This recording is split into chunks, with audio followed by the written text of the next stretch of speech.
السلام علیکم ورحمت الله وبرکاتو. یا الله شکر دی خدایا، خدای ستا شکر دی. یو دا سوالونه م کول چې خدای ته ټول افغانان لر او بر کړي راوچت کړي.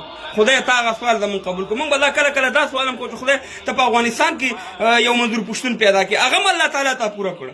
نو انشاءالله په افغانستان کې به امن راځي، افغانان به لر او بر به یو کېږي او دغه دشمن به تختول کېږي انشاءالله. او هغه منظور پښتون چې دی هغه زموږ ستاسې دغه قهرمان میرویس سانکزی صاحب دی. سلام درته کوم میرویس سانکزی صاحب.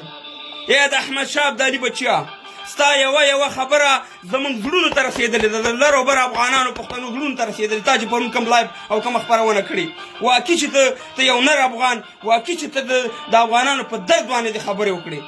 او هغه وکیله چې د دهشتګرد ریاست په سفارت مخې ته ناسته، هغې ته هم زموږ سلام، هغې خورکۍ ته. موږ تاسې سره یو، ټول افغانان ټول پښتانه تاسې سره دي. انشاءالله افغانستان ته لر او بر ته به امن راځي، یووالی به راځي، اتفاق به راځي.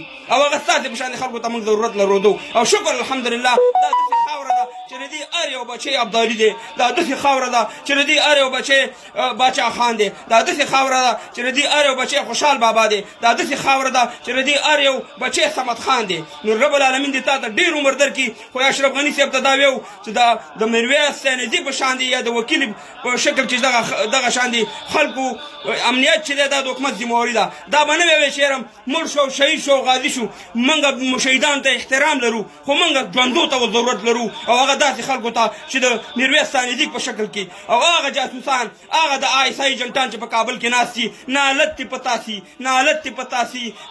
په تاسې ستاسې اصلیت موږ وپېژندو، ستاسې اصلیت مخکې م افغانانو پېژندلی. تاسې د پاکستان د دې دهشتګرد ریاست په خلاف باندې یو بیانیه نشئ ورکولی. تاسې د دې پاکستان دهشتګرد ریاست په خلاف باندې یو سره خلی د منظور پښتون نشئ په سر راولی، ځکه چې د هغې اولاد هستئ د ISI، ځکه د هغې نه یېرېږئ. یو بیانیه تاسې نشئ ورکړی. زنده باد میرویس سانکزی صاحب، زنده باد داسې وکیلان، کوم وکیل خور چې د پاکستان دهشتګرد سفارت مخې ته ناسته ده.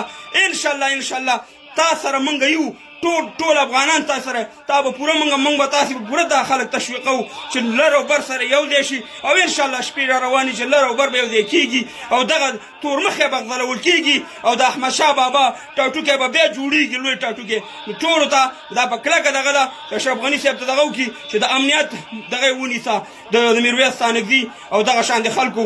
نو مبارک دي درته میرویس سانکزي صاحب، ته د افغانستان د طرف نه دغه منظور پښتوني او ښکته چې کوم زموږ لوی لیډر منظور پښتون په جیل کې دی، هغه زموږ مشر دی، هغې پسې او تا پسې مې زنده باد. خدای دې تر ډېر عمر درکړي، خدای دې زموږ عمر هم تعالی درکړي چې دا افغانان په مخ کې ویسي او یو د امن او د سولې چراغ ولګي. خدای په